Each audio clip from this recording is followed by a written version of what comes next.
Pleasant morning, children. Happy to see you all again. Today we are going to discuss the second chapter, that is components of the food.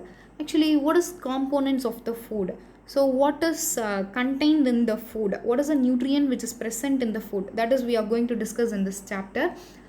Before entering into that, why we need the variety of food. So, in the first chapter, we have discussed about varieties of food. So, why we have to have lot of varieties of food?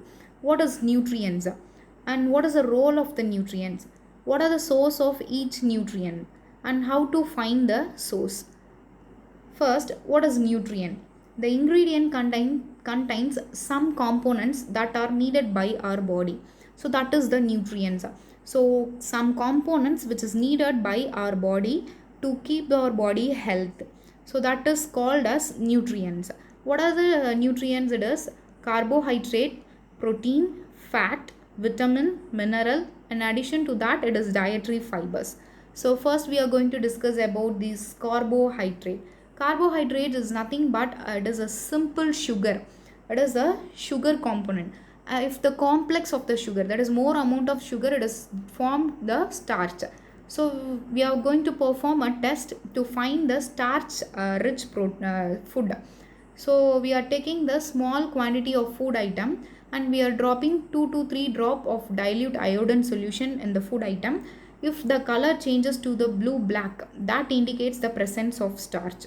Okay, so I have listed some source of the carbohydrate, that is potato, maize, beet, papaya and rice. So these are the sources of carbohydrate. Okay, next is about protein. Protein is the body building food. So why it is called as body building food? It provides the nutrients, that is protein, to the cells. It involves in the development of the cell, that is growth and the maintenance of the cell. So that is called as body building food. So if you see that persons whoever are going for gym, they will have the protein rich food. So here we are going to test the test for protein, that is we are going to find the sources of the proteins. For that you have to take the food item in a beaker and grind and mash it. So you just crushing the food item and add 2 drops of copper sulfate and the 10 drops of caustic soda. After adding that, you can able to see violet color. That violet color indicates the presence of protein. Okay, so from this you can able to separate the sources of protein. Here I have listed some sources of protein, that is gram, dal, meat, fish and the eggs. So these are the some source of protein. Next is about fat.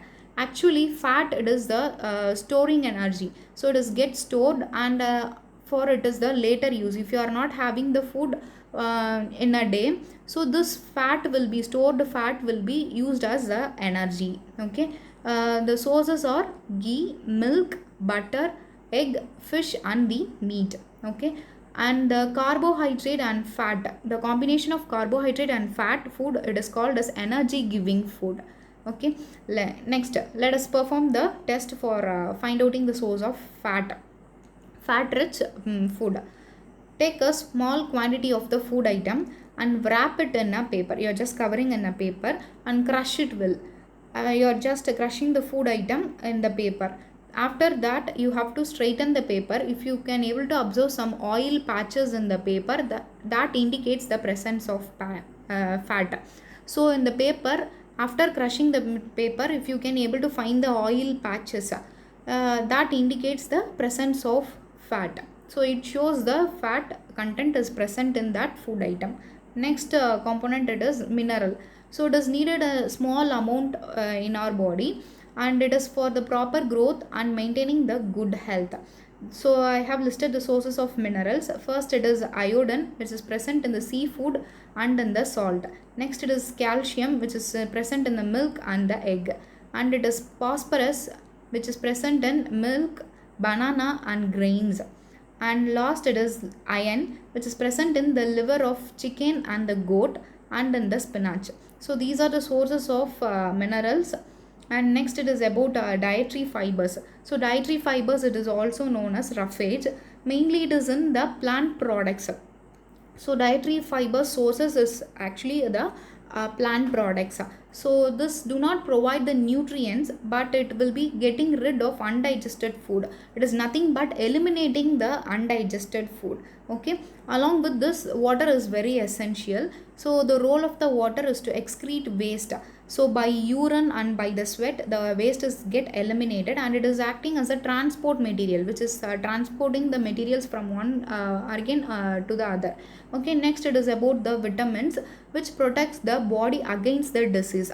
So it is acting as a disease protecting nutrient. Okay, now it keeps our eyes, bone, teeth and gums healthy. So it concentrates on eye, bone and teeth and the gums.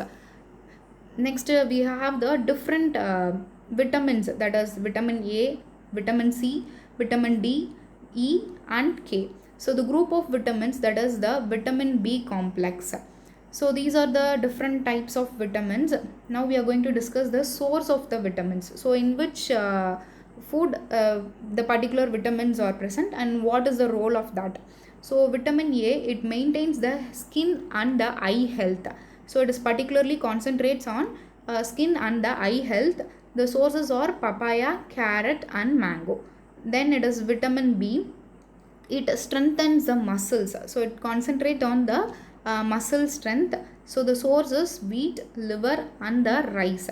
And for vitamin C, it is a body fight against the disease. It is fighting against the disease which is entering into the body. That is the microorganism which is getting entering into the body. So the sources are orange, tomato, guava, lemon and the amla. And vitamin D, it protects the bone and the teeth. So the sources will be the liver, egg and the fish. Okay, so these are the sources of the vitamins. So now we are going to discuss about the balanced diet. Actually, what is balanced diet? So we have learnt about lot of nutrients. So all these nutrients are needed by our body. So this nutrient have to be in a right proportion. So all had to be in a equal proportion when you are having a diet. So that is called as balanced diet. All the nutrients are in the right proportion. That is called a balanced diet. In that you will need a roughage and the water is also included in the balanced diet. So here you are going to discuss about the obesity. What is obesity? It is eating too much of fat rich food. It is very harmful. If you are eating regularly, that will leads to obesity, that is over weight of the body. It will gain more weight of the body. So we have to avoid the fat rich food to have regularly. Okay, so next is about a deficiency. What is the term deficiency?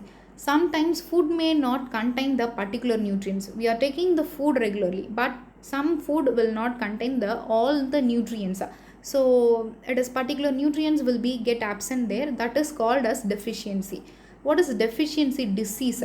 We are taking that particular nutrient is less to know. That food we are taking for a prolonged period of time, that will cause the disease.